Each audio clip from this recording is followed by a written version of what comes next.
It's another edition of the Coaching Corner. I'm R.J. Adams, and with me today, longtime LA acting coach Doug Warhit joins us, and he's going to be here through the next few sessions and give us his insight. First thing I want to ask you, Doug, is how do you go from actor to acting coach to life coach?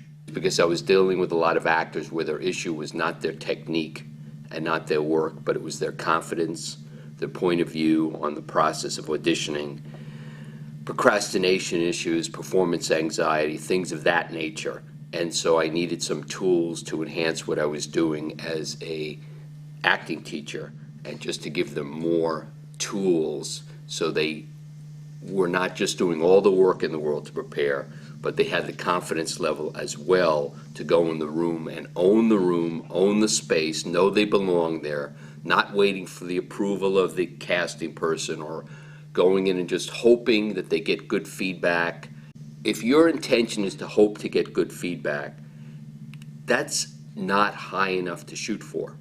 If you're in the Olympics, the difference between gold medal and finishing fourth out of the money completely can be a second.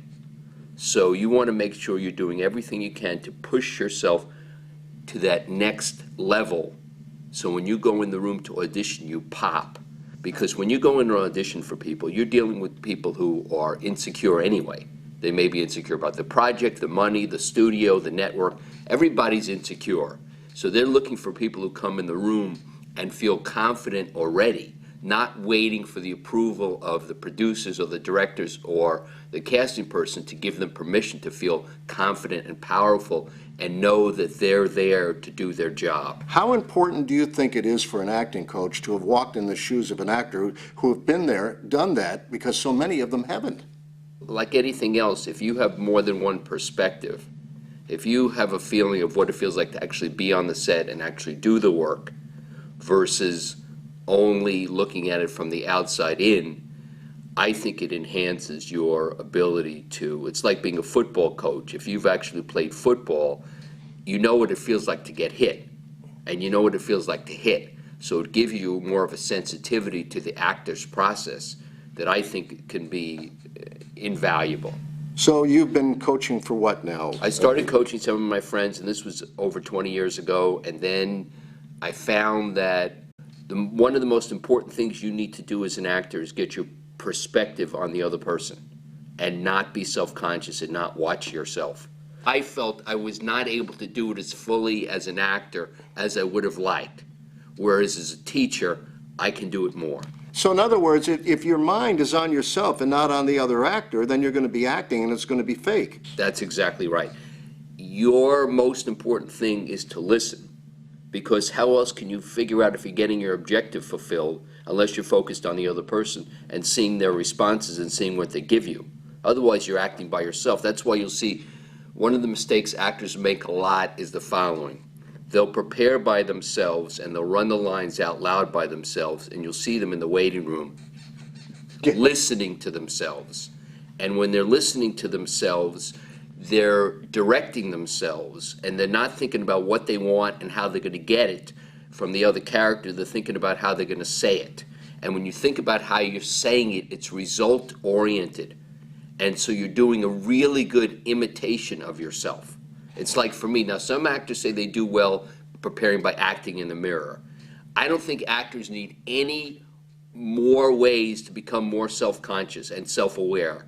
So what you want to do instead, obviously, if possible, is always run the material with another person. If you're going to run material with another actor, you should just run it bland. That's a Meisner tool to run it kind of neutrally or bland, which does work for some actors, and it can be valuable for some actors. But I find with other actors, when they're running it neutral or bland, they're still doing that when they come in the room. That's the problem. But here's a couple things you can do. Today, everybody is using Skype, which is a free service where you can go on the computer and see the other person.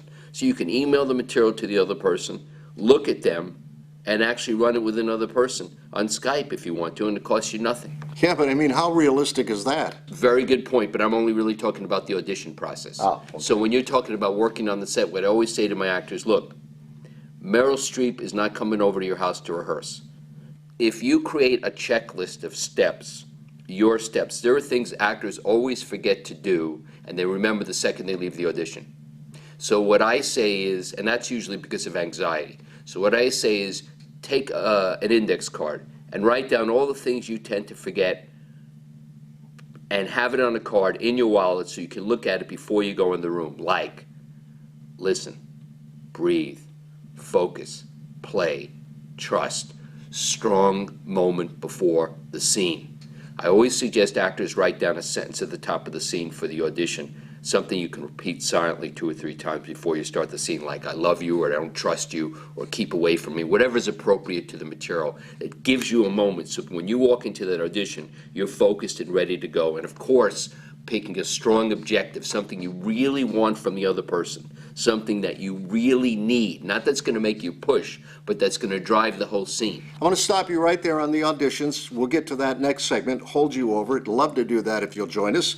My pleasure, thank you. In the meantime, Doug's got some great books, Book the Job and The Actor's Audition Checklist. Now, we're going to get into this more in the next segment. Hopefully you'll join us then. Till then, R.J. Adams along with Doug Warhit. We'll see you next time.